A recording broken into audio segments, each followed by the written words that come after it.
సామాన్యమైన వ్యక్తుల పిల్లలు సమున్నతమైన విద్యా వ్యవస్థలో లేరు కార్తిక్ గారు.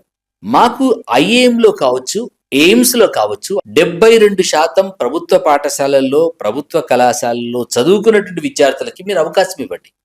సమానత్వం సహజంగా సమాజంలో రాగలుగుతుంది.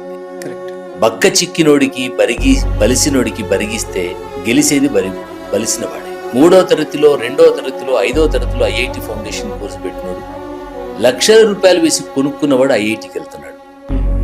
అణగారిన బిడ్డలు అక్కడే అడ్డా మీద కూలీలుగా మిగిలిపోతున్నారు. ప్రభుత్వ పాఠశాలల్లో చదువుకున్న విద్యార్థులకి, ప్రభుత్వ కళాశాలల్లో చదువుకున్న విద్యార్థులకి వెయిటేజ్ ఇవ్వండి.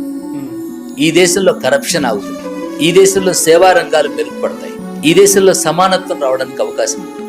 అన్ని రంగాల్లో ప్రభుత్వ పాఠశాల బిడ్డలు రావడానికి అవకాశం ఉంటుంది. నీకు ప్రభుత్వ బడి వద్దు, ప్రభుత్వ కళాశాల వద్దు, కానీ ప్రభుత్వ ఉద్యోగం కావాలా?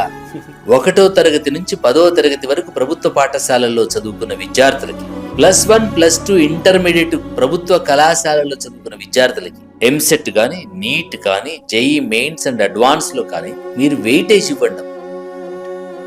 ఒక కూలీ పిల్లవాడు డాక్టర్ పిల్లవాడితో కలిసి చదువుకోగలిగితే న్యాచురల్గా కూలీ పిల్లవాడు రాణించడానికి అవకాశం ఉంటుంది.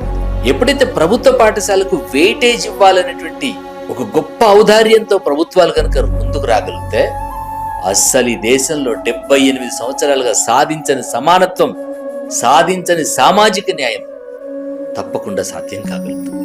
ఈ దేశం కోసం సాక్రిఫైస్ చేసినటువంటి each and every freedom fighter ఆత్మలు ఆనందపడడానికి అవకాశం ఉంటుంది. ఎవరి కోసం వాళ్ళు పోరాటం చేశారు, ఎవరి కోసం వాళ్ళు బలిదానం చేశారు, ఎవరి కోసం వాళ్ళు ఉరికంబాలు ఎక్కారు. ఆ స్వాతంత్ర ఫలాలని సగటు పేద సమాజం అనుభవించాలంటే అందరికీ సమానమైనటువంటి విద్యావకాశాలు రావాలి. అందరికీ సమానమైన విద్యావకాశాలు రావాలంటే సంపన్న పిల్లలు, సగటు పేద పిల్లలు సమానంగా కూర్చొని చదువుకున్నటువంటి వాతావరణం కావాలి. మీరు అసంఘటిత సమాజానికి సంబంధించినటువంటి ఆ పేద తల్లిదండ్రులు ప్రశ్నించకపోవచ్చు, కానీ డాక్టర్ పిల్లలు, టీచర్ పిల్లలు, కలెక్టర్ పిల్లలు వెయిటేజ్ ఉన్న కారణంగా వాళ్ళ పిల్లలు గవర్నమెంట్ స్కూల్కి వచ్చిన కారణంగా వాష్రూమ్ గురించి వాళ్ళు మాట్లాడతారు, మధ్యాహ్న భోజనం గురించి వాళ్ళు మాట్లాడతారు, నాణ్యత లేకపోతే టీచర్ని అడుగుతారు, పర్యవేక్షణ కోసం డిఈఓ ఆఫీస్కి వెళ్తారు.